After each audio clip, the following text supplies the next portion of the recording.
Afternoon, everybody. Me, Joe, here to react to the podcast series Tested. Just going to break it down by episode, kind of the notes that I took away from each. Episode one was The Choice. Uh, First thing I wanted to say, just a heartbreaking story to have to choose medication in order to compete or surgery in order to compete.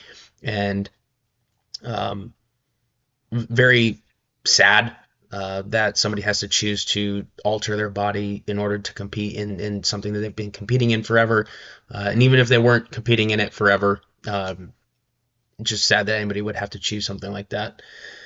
First thing outside of the story that I took away was like the sounds within the podcast, both the recording and the extra input that they put into it. It's very well produced.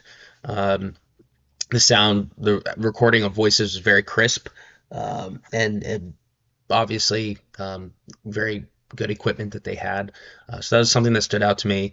And then additionally, the music and the sound effects that they put into the story itself, like during the race, they made it sound like they put in music that kind of sounds like feet running. Um, the editing was just very smooth.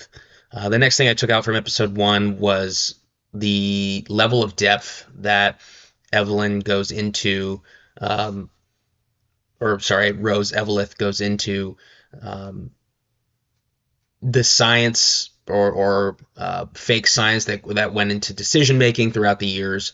It's just very well reported and very well researched. So that's really what I took away from episode one. Episode two was questions by a physical nature.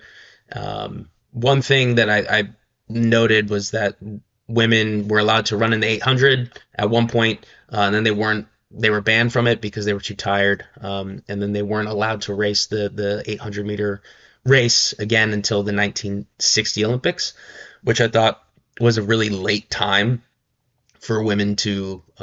It was just kind of astounding to me that they weren't allowed to run the 800 until 1960. Doesn't seem like that long ago.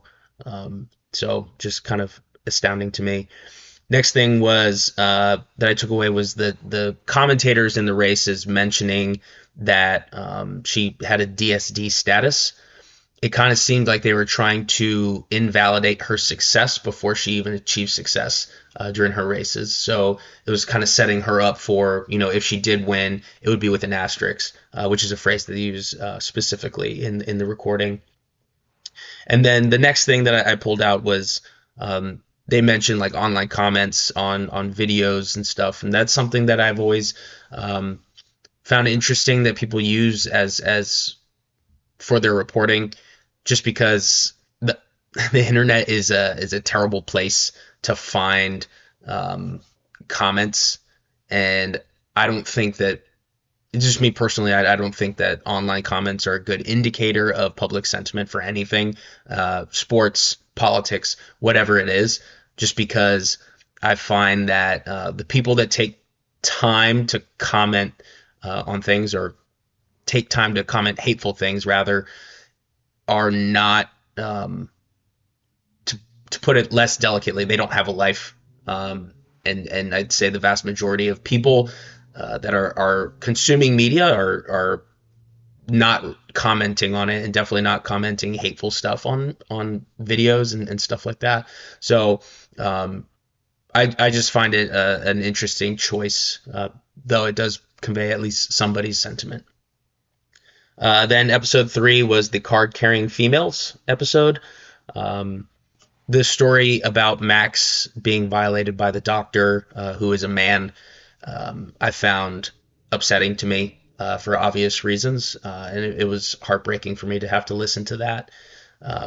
It was also heartbreaking for me to hear that Max feels the whole weight of all the other athletes that are like her and in her battle in her lawsuit, and that it's great that she has the drive to continue to fight those things, but it's heartbreaking to me that she feels the weight of everybody else, and she doesn't want to let them down. So that's what I pulled out from the series. Thanks.